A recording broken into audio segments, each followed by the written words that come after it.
چھڑی ماری تو میں تو بدلہ گھنسا۔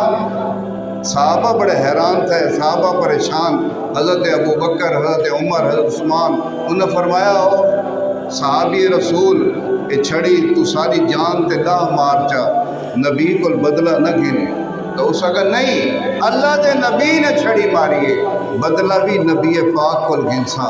حضور نے فرمایا صحابہ تسا خاموش ہو ونجو، میرا تہیدہ مسئلہ ہے، تسا صفحہ درست کرو۔ حضور نے فرمایا اے گھن چھڑی تے مار چھڑی۔ جیلے حضور نے اس کو چھڑی دیتی تو اسا کہا یا رسول اللہ جیلے تسا میرے جسم تے چھڑی ماری آئی نا، میرے جسم تے چولا کوئی نہیں، میرے جسم تے کپڑا کوئی نہیں، لہذا چولا لہاؤ۔ صحابہ بہت پریشان۔ حضور نے فرمایا تسا خاموش رہو۔ حضور نے چولا مبارک اپنا جبہ مبارک اتے کیتا، جڑے اتے کیتا تو صحابہ